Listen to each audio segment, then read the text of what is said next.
आज से यात्रा पे निकल रहे हैं, क्या कुछ यात्रा का नाम होगा, कितने दिन का यात्रा होगा?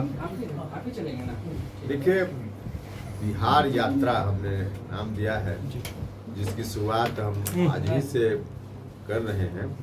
हम अभी पटना से निकल कर जाएंगे अरवल कुर्था, जहाँ जगदेव बाबू का स्मारक है, वहाँ सर झुकाएंगे, उनका नमन करेंगे और वहीं से यात्रा की शुरुआत करेंगे।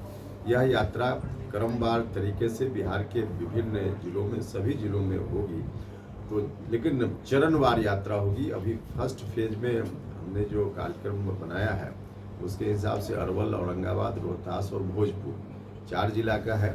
फिर दशहरा के बाद करेंगे, बीच में तो और भी पर्व त्यौहार है।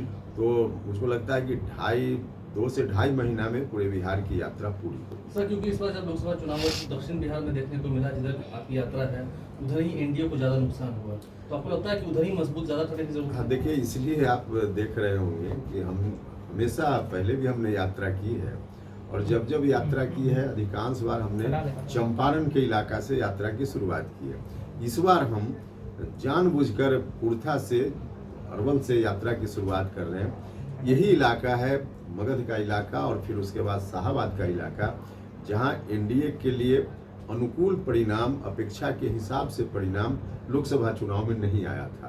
तो क्या कुछ कमी रह गई, नहीं रह गई, उसके आधार पे हम वहाँ लोगों से विमर्श करेंगे, साथियों से, पार्टी के साथियों से, एनडीए के साथियों से और आम जनता से भी।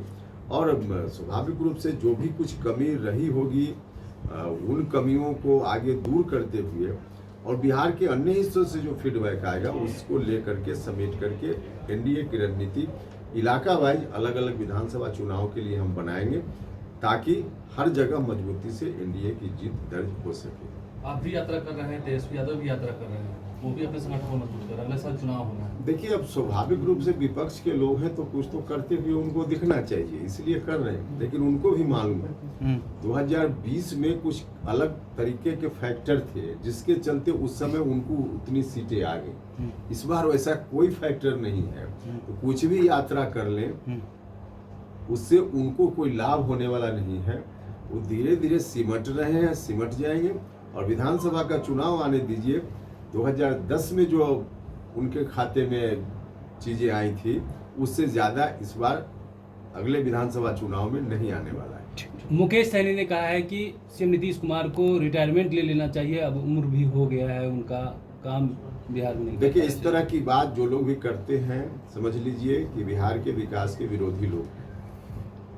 हमने सुना है जेडीयू के अंदर से भी यह बात उठी है, यह बहुत ही आपत्तिजनक है। नीतीश कुमार जी का योगदान पूरे बिहार के लिए इतना जबरदस्त योगदान है कि उनकी सेवा की अभी आगे बहुत जरूरत है। और नीतीश कुमार जी दिन रात मेहनत कर रहे हैं। अभी भी कोई नौजवान कितनी मेहनत करेगा, नीतीश कुमार जी उससे ज़्यादा मेहनत कर रहे हैं। हमेशा किसी जिला में जाकर के समीक्षा करना, लोगों के बीच काम करना, तो उनकी ज़रूरत है, काम कर रहे हैं। अगली बार विधानसभा चुनाव के माध्यम से एक बार उनके ऊपर फिर से दायित्व आए तो बिहार कहां से कहां पहुंच जाएगा। तो अब इसके बावजूद कोई व्यक्ति उम्र का हवाला देकर के नीतीश कुमार जी पर तंज कसे तो यह बहुत ही आपत्तिजनक है, बहुत ही गलत है। इस तरह की बात चाहे जेडीयू के अंदर से उठे या बाहर से उठे, कहीं से इसको मुनासिब नहीं कहा जा सकता। उपेंद्र कुशवाहा ये बात नहीं मानते हैं, मतलब बहुत लोग, विपक्ष के लोग हो या आपके लोग हो, कहते हैं कि नीतीश कुमार थक गए हैं, हार गए हैं, आप नहीं मानते? बिल्कुल नहीं। उम्र तो एक स्वाभाविक प्रक्रिया है, किसी की भी उम्र बढ़ती है, वो एक अलग विषय है। लेकिन उम्र से नीतीश कुमार जी के ऊपर कोई काम करने में कोई असर हो गया हो, रोज देख रहे हैं हम लोग ना, 24 घंटा अभी भी काम कर रहे हैं नीतीश कुमार। लोगों के बीच जा रहे हैं, जिला में जा रहे हैं, सरकारी काम कर रहे हैं, पार्टी का काम कर रहे हैं, और तब उनके बारे में इस तरह की बात। नीतीश कुमार जी का एक लंबा अनुभव है काम करने का। अभी सरकार दिल्ली में, पटना में एक तरह की सरकार है, इसके चलते भी आगे मौका नीतीश कुमार जी को मिले तो बिहार का विकास और तेज गति से होगा। तो अभी जरूरत है नीतीश कुमार जी को फिर से मौका मिले इस बात की, न कि कोई व्यक्ति उम्र का हवाला देकर के